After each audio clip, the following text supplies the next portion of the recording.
Livro de Gênesis, capítulo de número 1. Vamos ler os versículos 26 ao 31. Talvez alguns irmãos possam estranhar eu pedir para que se coloque de pé na leitura, mas há um motivo pelo qual eu peço isso. Eu sempre gosto de explicar. Por quê? Porque se você lê o livro de Neemias, a Bíblia diz que quando Esdras vai ler o livro da lei, a primeira atitude do povo, quando eles veem Esdras abrindo o livro, o povo se coloca de pé. Sabe por quê? Porque quando algo é importante, quando há um ser importante, você sempre se coloca de pé. E não é à toa que sempre quando você está diante de um júri, diante de um tribunal, quando o juiz entra, qual é a primeira atitude daqueles que acompanham aquele julgamento? Se colocar de pé.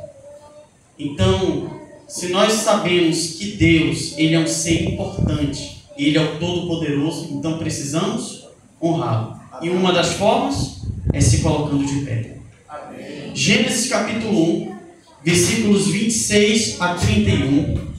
Assim diz a palavra do Senhor. Então Deus disse: façamos os seres humanos à nossa imagem, conforme a nossa semelhança. Dominem eles sobre os peixes do mar, sobre as aves dos céus, sobre os animais de rebanho, sobre toda a terra, e sobre todos os animais que rastejam sobre a terra. Então Deus criou o ser humano à sua imagem. A imagem de Deus o criou, homem e mulher os criou.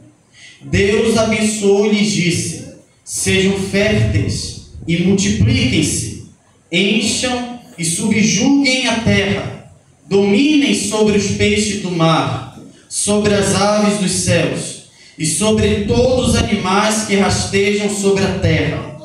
Então Deus disse: eis que dou a vocês todas as plantas que nascem em toda a terra, que produzem sementes, e todas as árvores que produzem frutos com sementes, elas serão alimento para vocês.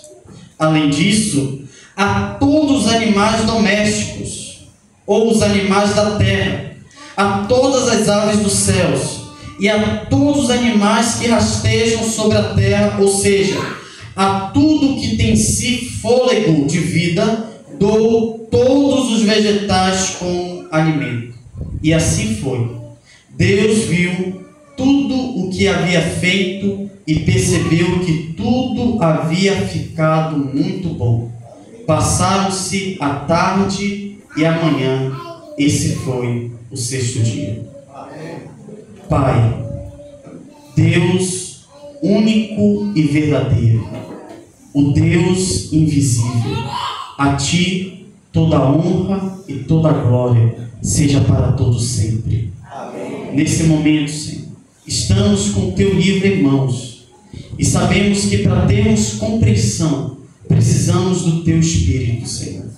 Senhor, que o Teu Espírito possa nos conduzir em toda a verdade, que possamos, Senhor Deus, sentir a Tua presença, e ao sentirmos a Tua presença, que possa haver em nós temor e tremor diante de Ti, Senhor.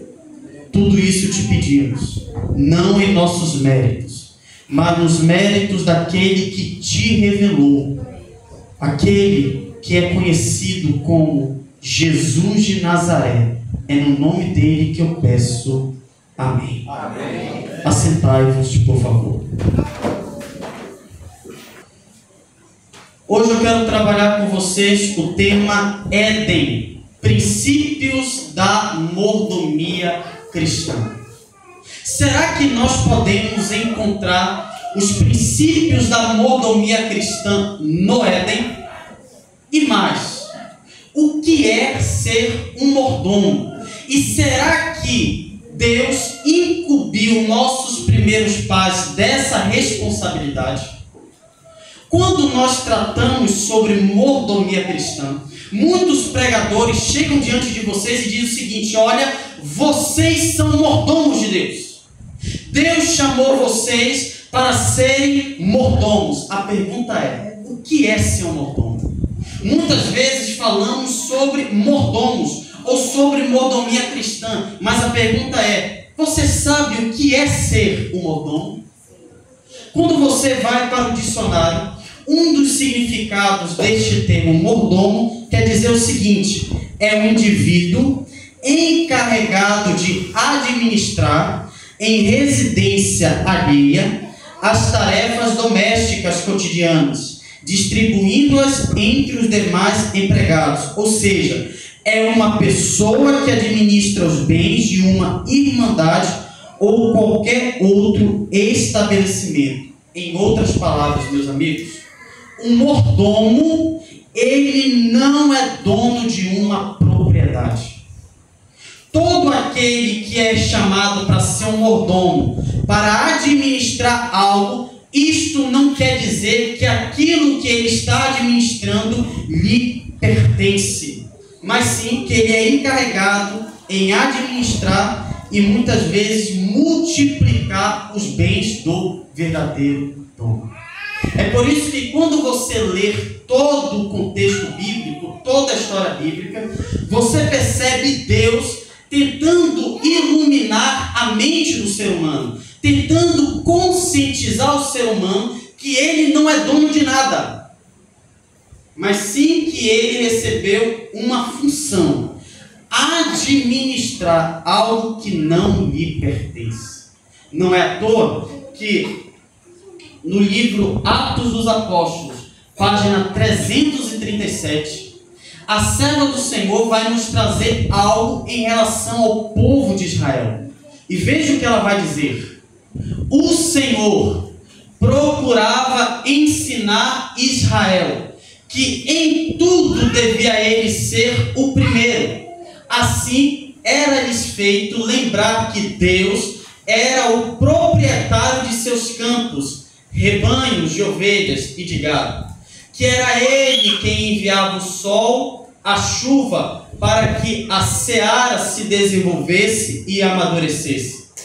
Tudo que possuíam era de Israel, pertencia aos israelitas. Era isso que a serva do Senhor está nos dizendo? Tudo que possuíam era dele. Eles eram apenas mordomos de seus rebanhos.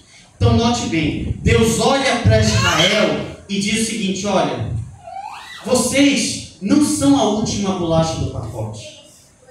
Não pensem que vocês são seres especiais e, portanto, vocês são donos de tudo. Não, tudo que vocês têm me pertence. Todas as suas propriedades, todos os seus bens não pertencem a vocês, pertencem a mim. Portanto, cabe a vocês administrar os bens que eu concedi a vocês. Em outras palavras, trazendo para nós hoje: a tua casa te pertence? Não. O teu carro te pertence? Não. A tua empresa te pertence? Não. As tuas roupas te pertencem? Não. Tudo que você tem lhe pertence? Pertence a você? Obviamente que não. Se você tem alguma coisa, foi porque Deus concedeu a você.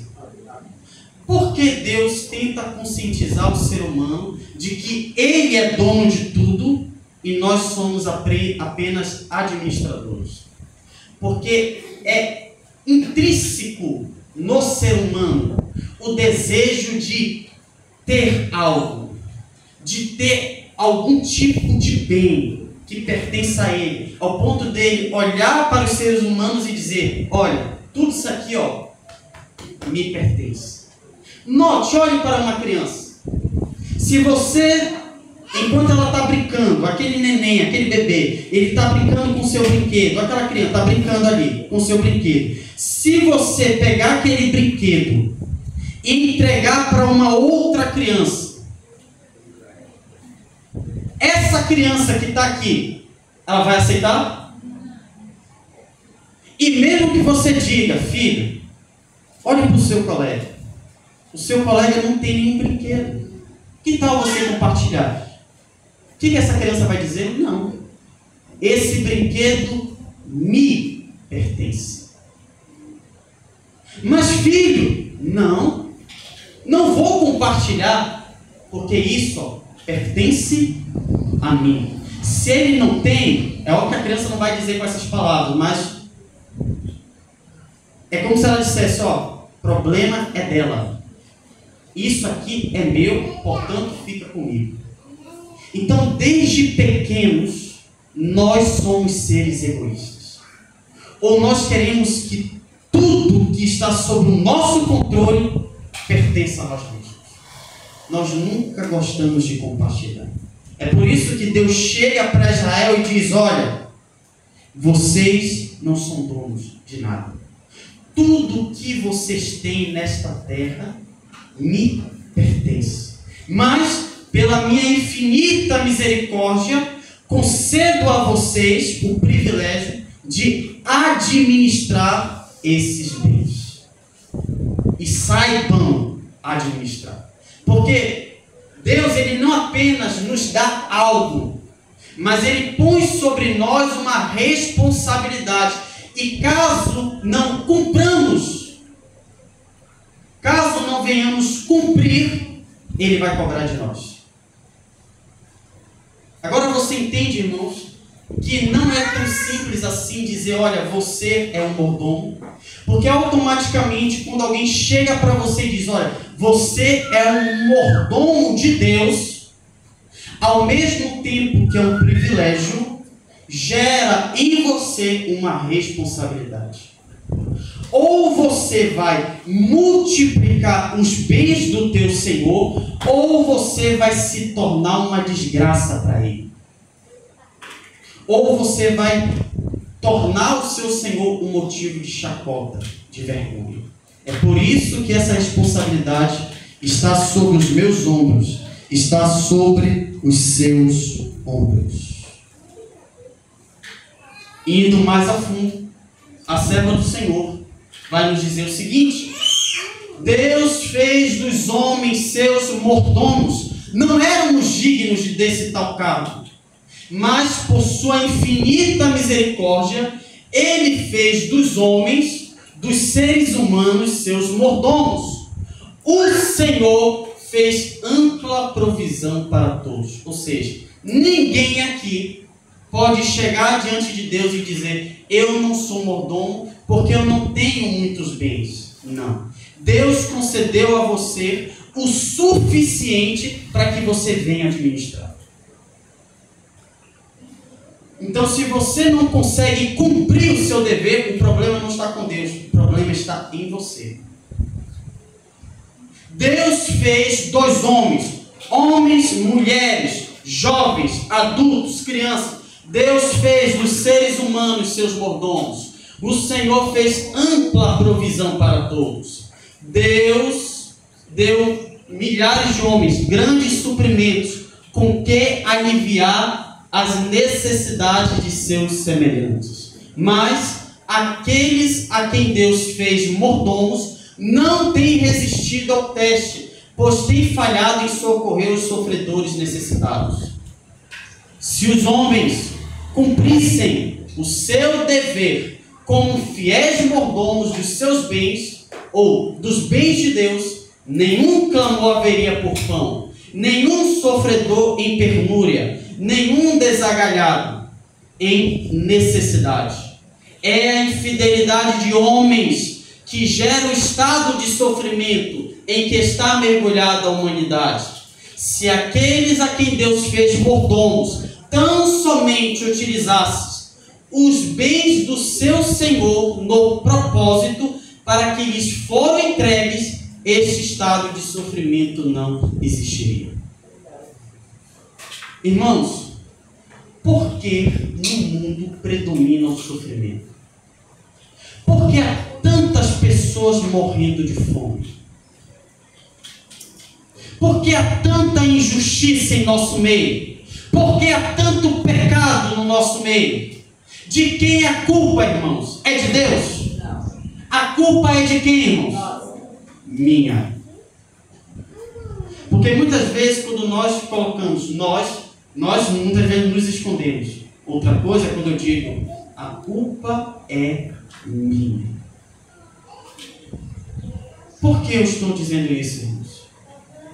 Porque nós, cidadãos brasileiros, nós temos o costume de terceirizar nossos erros e depositar os nossos erros em outras pessoas. Note bem, Ellen White não diz que a culpa de haver tanto sofrimento do mundo está destinado sobre o governo ou sobre os nossos representantes políticos, mas é por causa da infidelidade de homens. Que homens? Adventistas. É por conta da infidelidade dos adventistas do sétimo dia é que nós podemos ver tanta desgraça em nosso país. Se nós cumpríssemos o nosso dever como mordomos, nós iríamos conseguir amenizar o sofrimento do nosso próximo. Então, sempre quando alguém chegar para você e dizer, olha, de quem é a culpa? Do mundo está do jeito como está. É dos cristãos. É dos mordomos. Porque se eles cumprissem fielmente o dever que Deus concedeu a eles, não haveria, ou a dor iria ser amenizada. A culpa, irmãos, não é do político. Mesmo que eles tenham uma parcela de culpa, sim. Mas cabe a nós também fazer a nossa parte. E a pergunta é, será que nós estamos fazendo a nossa parte como mordomos de Deus? Como fiéis ao testemunho de Cristo, à palavra de Deus? Será que nós, como igreja, estamos procurando amenizar a dor do próximo? É por isso, irmãos, que quando chegar aquele grande dia, que é o dia do julgamento, em que todos teremos que comparecer diante do tribunal para dar cabo das nossas obras, Deus vai cobrar de nós, não apenas pela nossa negligência em não pregar o Evangelho, mas Deus vai cobrar de nós, sabe o que, irmãos? Pela nossa negligência em relação ao próximo.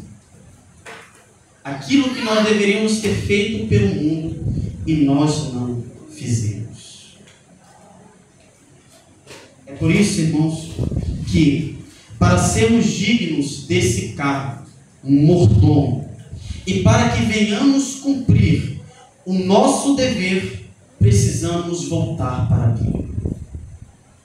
Precisamos fazer deste livro aqui a nossa única regra de fé, doutrina e prática. Amém. Se nós queremos cumprir o nosso dever como mordomos de Deus, precisamos voltar para esse livro. E principalmente para o início de tudo. O livro de Gênesis. Porque é no livro de Gênesis que nós podemos encontrar os princípios da mordomia cristã. E veja, irmãos, como isso está presente, irmãos, lá no Éden, antes da entrada do pecado. No livro Patriarcas e Profetas, página 19, a Senhora vai dizer, ele, se referindo ao homem, foi posto como representante de Deus sobre as ordens inferiores de seres. Estes não podem compreender ou reconhecer a soberania de Deus, falando dos animais. Todavia, foram feitos com a capacidade de amar e servir ao homem. Deus criou o ser humano e pôs sobre ele a responsabilidade de representar o caráter de Deus. Ser um representante da divindade. Algumas semanas atrás, vocês tiveram contato com o tema embaixadores do reino. E qual é a função de um embaixador? Qual é a função de um embaixador? É representar o seu país. E nós podemos ver isso no Éden. Deus criou o homem para que por meio do homem o caráter de Deus fosse representado no planeta. Não é à toa que o próprio salmista, em Salmos capítulo 8, versículos 6 a 8, o salmista vai nos dizer o seguinte: tu os encarregaste de tudo que criaste, e puseste sob a autoridade deles todas as coisas, os rebanhos, o gado e todos os animais selvagens, as aves dos céus, os peixes do mar e tudo que percorre as correntes dos oceanos. Em outras palavras, o salmista está olhando para o planeta Terra e tudo que há nesse planeta, e ele chega à seguinte conclusão: primeiro, que existe um Criador. Segundo, este Criador incumbiu os seres humanos de autoridade. Em outras palavras, o salmista está dizendo: tu, ó Deus soberano, o Criador dos céus e da terra, encarregaste de tudo que criaste e puseste sob a autoridade dos seus mordomos todas as coisas que criaste, sejam nas pequenas coisas, sejam nas grandes coisas. E qual é o propósito da minha mensagem? É analisar os princípios da mordomia cristã, principalmente no Éden. E a pergunta é: quais são os princípios da mordomia cristã? Por que eu preciso fazer essa pergunta? Porque sempre quando nós tratamos sobre mordomia, o que é que vem na mente de um adventista? Sejam sinceros. O que é que vem na mente de um adventista quando você fala? Quando você escuta: olha, hoje nós vamos ter um culto pautado na mordomia cristã. Qual é o primeiro tema que vem na mente de um adventista? Dinheiro. Dízimo e oferta. Meu Deus do céu. Já vai tratar acerca de dinheiro. E eu não questiono, porque muitas vezes nossos pastores já esgotaram esse tema e tornaram esse tema fadonho. Só tratam de dízimo, só tratam de dinheiro. A pergunta é: mordomia cristã só se resume a dízimo e oferta? Não. Nós temos 4 princípios que norteiam esse tema. O primeiro princípio é o que, irmãos? Tempo. O segundo princípio? O terceiro princípio? E o último princípio, irmãos? Ou seja, mordomia cristã não se resume a isso daqui, irmãos. Mordomia cristã se resume no tempo, no talento e também no templo. Sendo que você pode até ser fiel no dízimo, mas isso não quer dizer que você seja fiel nessas 3 áreas aqui. E a pergunta é: será que nós podemos encontrar esses princípios antes da entrada do pecado? Isso no Éden? Primeiro princípio, qual é, irmãos? Tempo. Será que nós podemos encontrar esse princípio no Éden? A pergunta é: será que Adão teve compreensão do que é o tempo no Éden? Como que Adão teve a compreensão de que ele precisava administrar o tempo? Como ele teve esse discernimento, essa compreensão? É porque Deus o ensinou. E como Deus ensina ao ser humano? Por meio do seu exemplo. Acompanhe comigo, por favor, Gênesis capítulo 1. Gênesis capítulo 1. Vamos ler os versículos de 1 a 25. Gênesis capítulo 1, versículos de 1 a 25. E aí você vai ver Deus nos mostrando como administrar o tempo.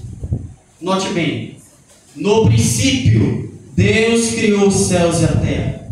A terra era sem forma e vazia, e havia trevas sobre as águas profundas, e o Espírito de Deus se movia sobre a face das águas.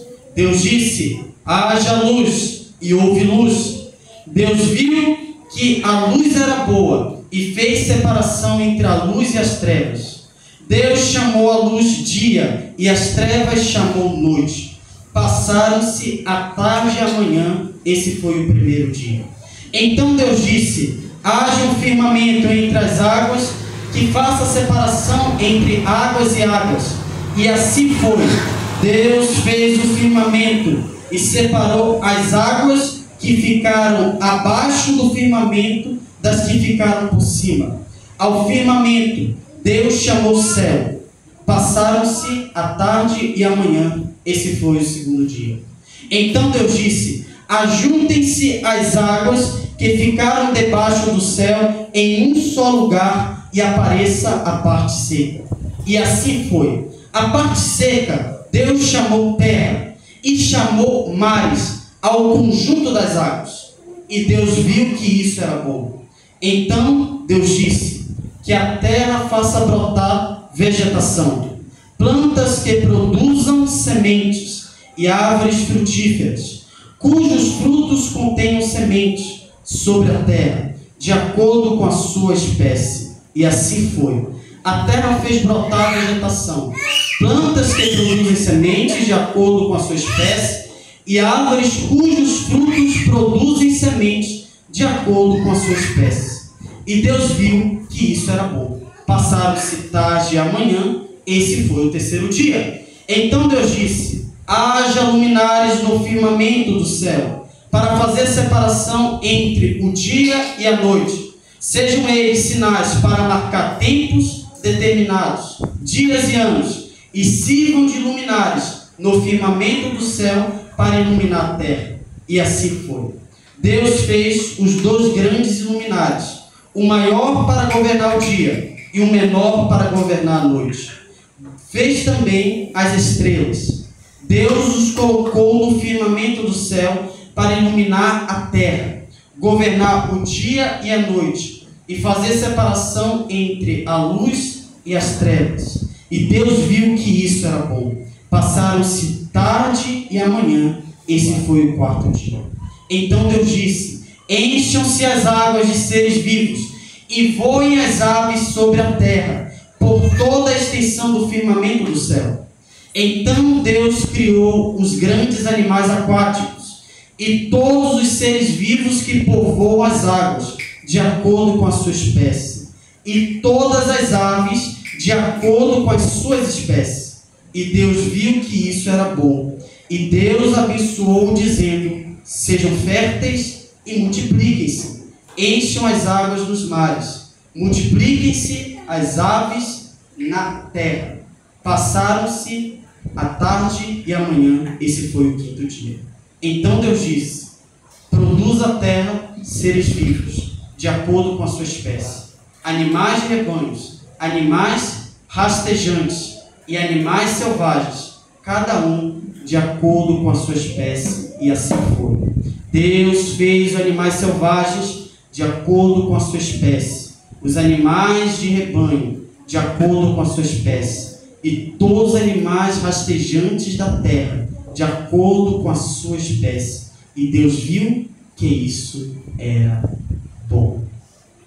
Irmãos, Deus poderia ter criado o mundo de uma vez só?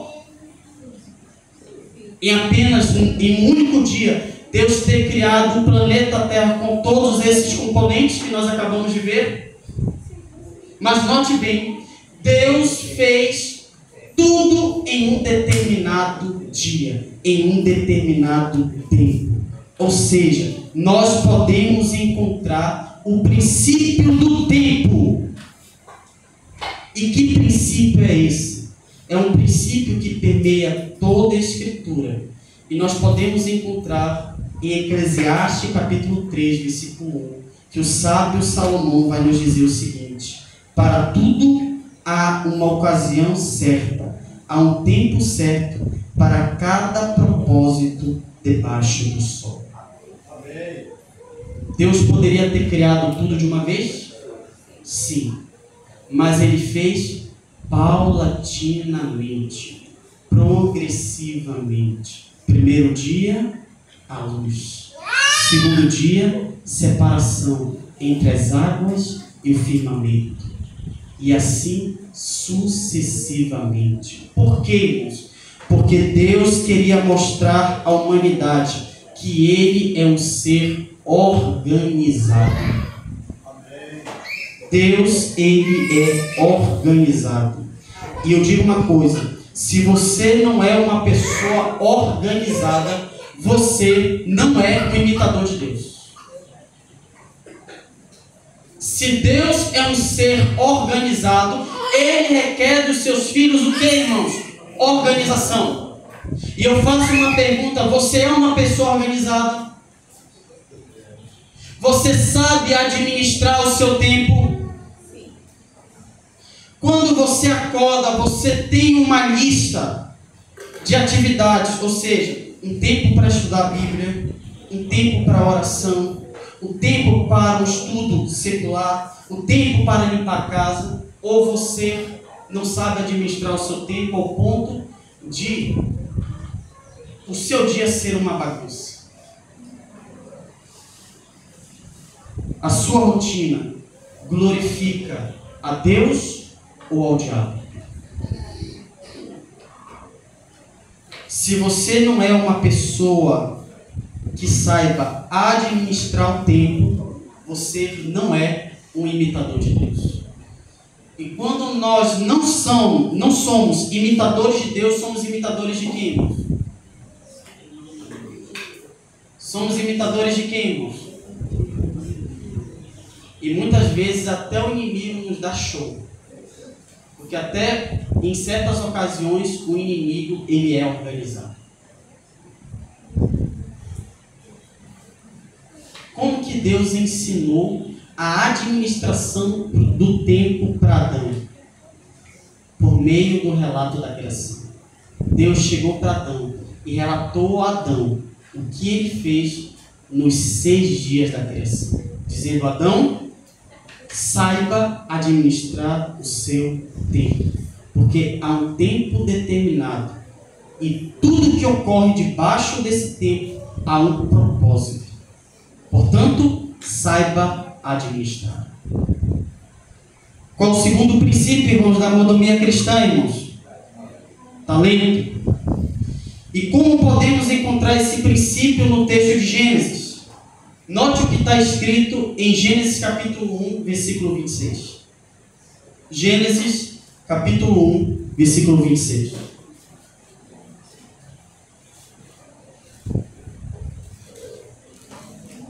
Nos diz o seguinte: dominem eles sobre os peixes do mar, sobre as aves dos céus, sobre os animais de rebanho, sobre toda a terra, sobre todos os animais que rastejam a terra.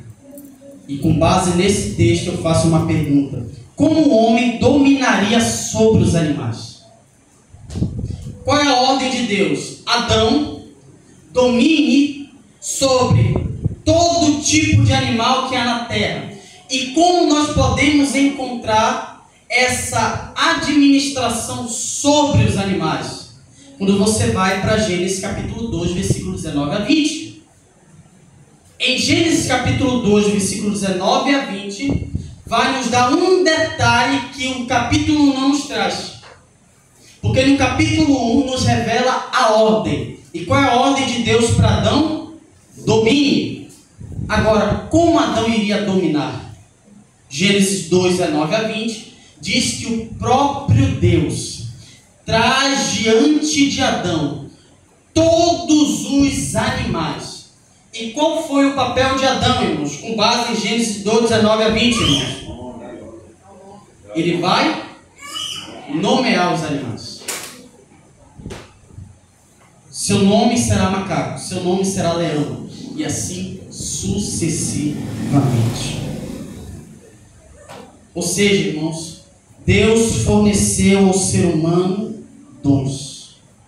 Deus o capacitou com inteligência, capacidade cognitiva, para que Adão nomeasse. Isso leva ao que, irmãos? Criatividade. Vejam o talento aí predominando em Gênesis no capítulo 1. Irmãos, Adão não apenas nomeou os animais, mas ele nomeou de acordo com as características dos animais que cada animal tinha. Isso é o que, irmãos? Dom. Agora, irmãos, como esses dons iriam ser exercidos, nós não sabemos na sua plenitude, porque infelizmente o homem desobedeceu e ele foi retirado do Éden.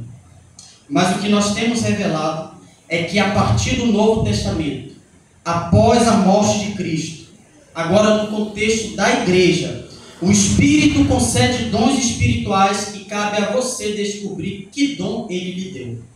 Quando você vai para 1 Coríntios, capítulo 12, versículo 4, a Bíblia vai dizer: há diferentes tipos de dons, mas um mesmo Espírito. Há um único Deus, há um único Senhor, e esse Senhor distribui dons. Plural, ou seja, há vários tipos de dons. E não há um dom maior do que o outro. Todos os dons são importantes. O Espírito Santo capacita cada um com o seu dom. E aí, quando você vai para o versículo 8 a 10, Paulo vai fazer uma lista de dons espirituais que o Espírito concede aos seres humanos. Paulo vai dizer: a um pelo Espírito é dada a palavra de sabedoria, a outro pelo mesmo Espírito a palavra de conhecimento, a outro fé pelo mesmo Espírito, a outro dons de curar pelo mesmo Espírito, a outro poderes para realizar milagres, a outro profecia, a outro variedade de línguas, a outro ainda interpretação de línguas. Com qual intuito o Espírito Santo concede dons espirituais? Edificação da igreja. Ou seja, se você não utiliza o dom que ele deu a você em prol da obra missionária, em prol da igreja, escute uma coisa: Deus vai tirar esse dom de você e mais, mostra a sua ingratidão em relação a ele. É como se você dissesse o seguinte: olha, pouco me importo com a sua obra. Quando Deus te dá esse dom e você não usa em prol do Evangelho, isso demonstra que você não está nem aí com a obra de Deus. Porque o intuito de Deus conceder dons espirituais é apenas para a edificação da igreja e para a pregação do Evangelho. Ou seja, irmãos, aqui nessa igreja há dons diversos. Tem pessoas, irmãos, que nunca tiveram uma aula de canto, mas louvam a Deus. Há pessoas que nunca entraram em uma sala de teologia, mas têm um conhecimento profundo da palavra de Deus. Isso se dá pelo quê, irmãos? Pelo Espírito Santo. Há pessoas que nunca fizeram uma aula de oratória, mas sabem se comunicar bem. Por quê, irmãos? Porque o Espírito Santo, ele é soberano. E o propósito dele conceder os dons é para a edificação da sua igreja e para o avanço do Evangelho.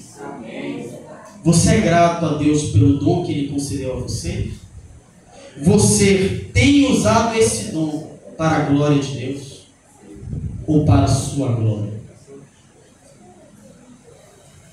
Qual o terceiro princípio, irmãos, da mordomia cristã? Tesouro. E eu sei, irmãos, que quando chegamos nesse tópico, alguns podem fazer esse questionamento: mas no Éden não existia dízimo? No Éden não existia dízimo? Eu concordo. No Éden não existia o dízimo da forma como nós pensamos.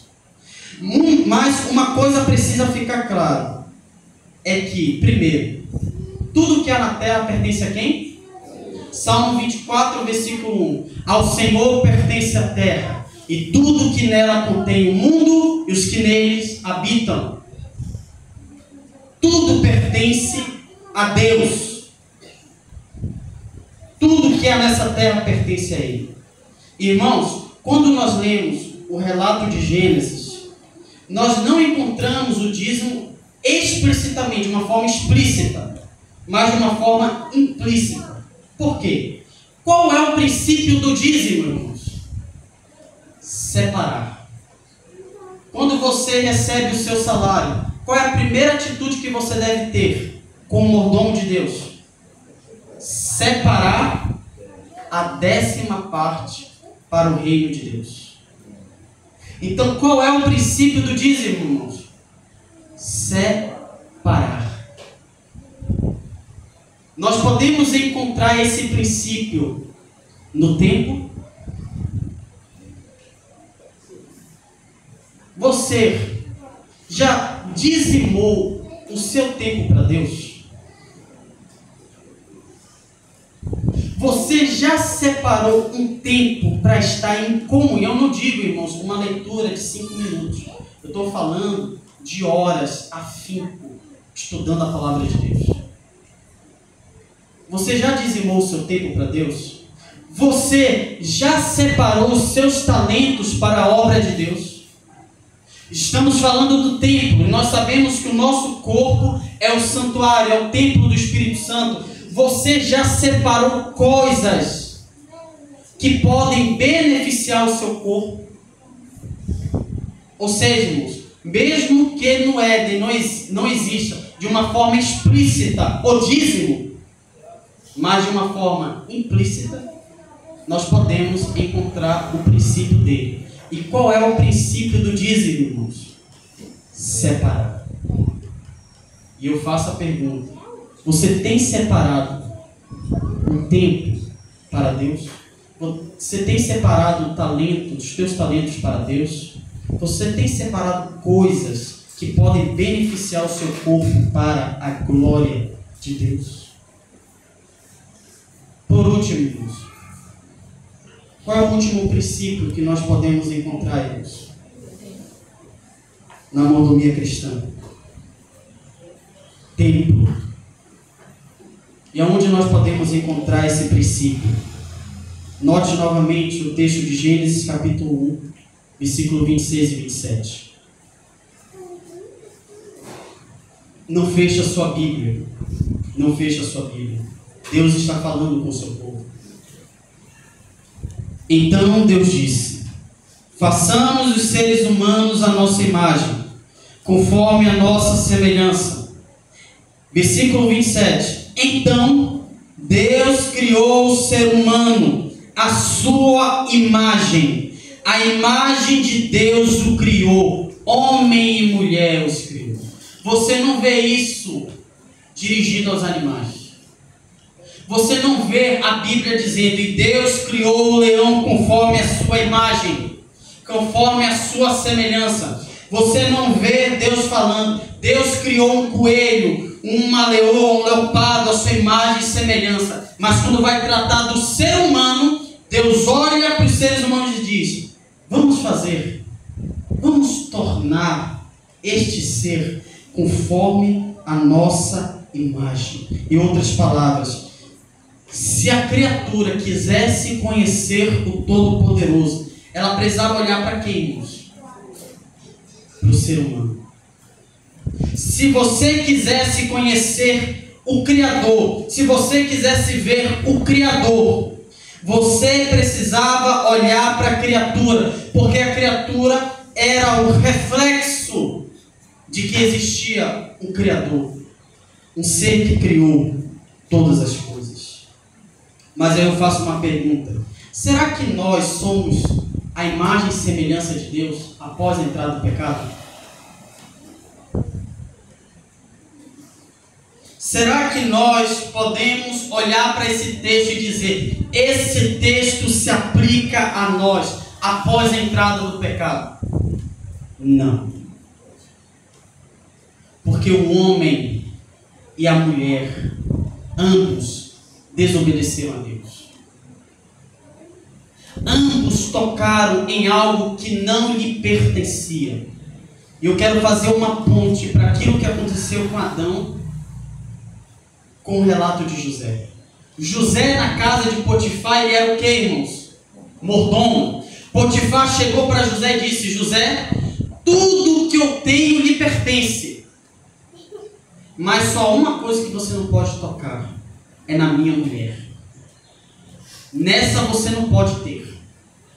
E a Bíblia diz que quando a mulher de Potifar se insinuou para José, tirando a roupa, qual foi a atitude de José, irmãos? Como eu poderia pecar contra Deus e contra o meu Senhor? Porque a mim ele não deu autoridade para lhe cobiçar.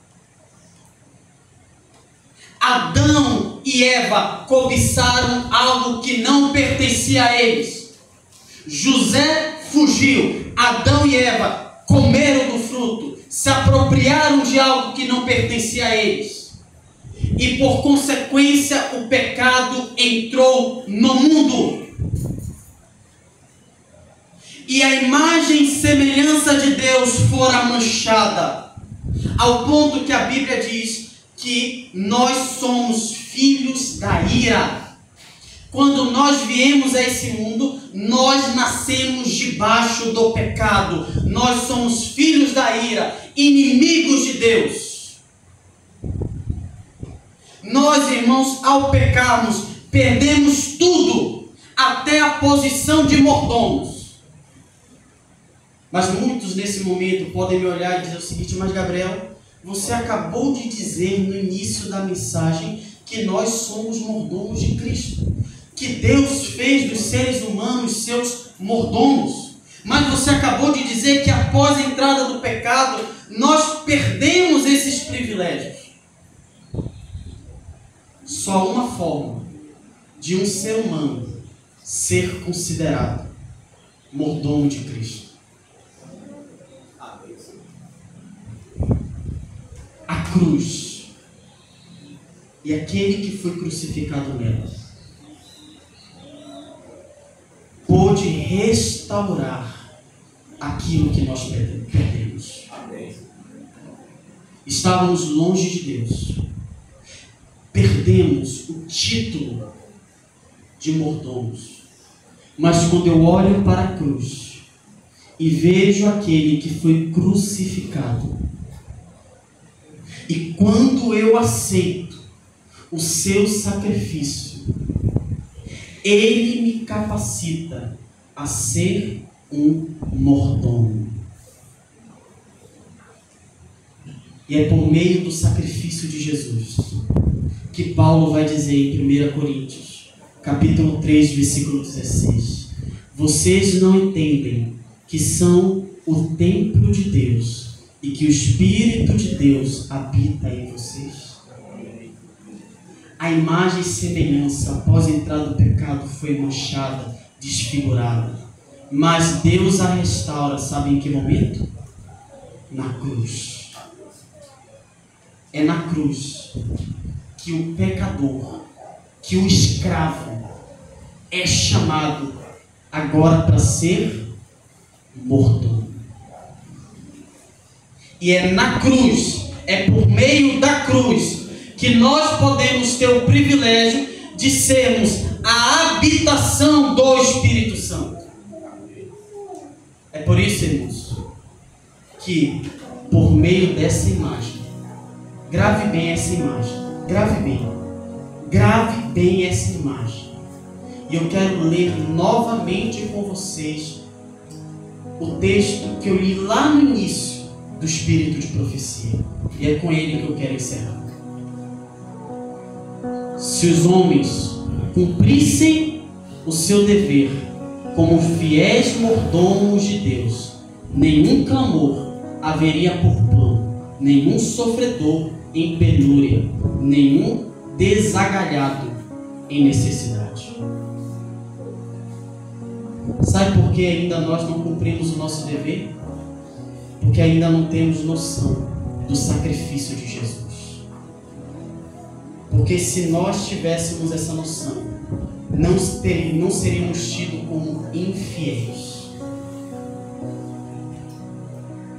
É a infidelidade de homens que ainda não entenderam o sacrifício de Jesus. É a infidelidade de homens que gera o estado de sofrimento em que está mergulhada a humanidade. Se aqueles a quem Deus fez mordomos tão somente utilizassem os bens do seu Senhor no propósito para que lhe foram entregues, este estado de sofrimento não existiria.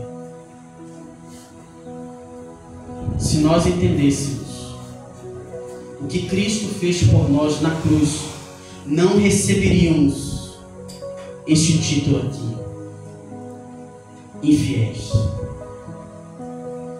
Será que eu estou falando para alguém que é um infiel nesse momento?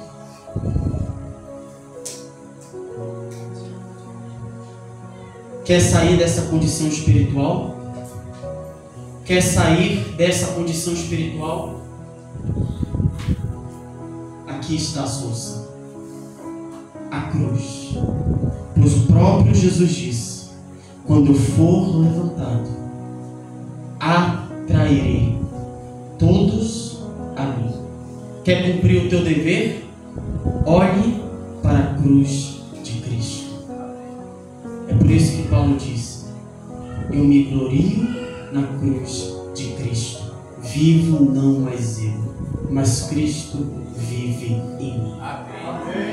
Os princípios da mordomia cristã estavam presentes no Éden. Por conta do pecado, fomos destituídos do cargo de mordomos. Mas por meio da cruz, Deus nos trouxe de volta para o Éden. Deus nos trouxe de volta para aquilo que nós perdemos. E cabe a mim e a você cumprir o chamado que Deus fez a cada um de nós. E que chamado é esse? Sedes meus mordomos. Nesse momento nós ouviremos uma mensagem musical. E eu estou falando nesse momento para aqueles que se veem como infiéis. Aqueles que falharam no tempo, no talento, no tesouro e no tempo. Mas que nesta manhã querem se consertar com Deus, com o crucificado. Se é o teu desejo ser um mordomo fiel por meio da cruz de Cristo, se este for o teu desejo, se coloque de pé, dizendo: Senhor, por meio da tua cruz, me dê o poder para cumprir o chamado que o Senhor fez a mim e a minha família. Amém. Mordomos.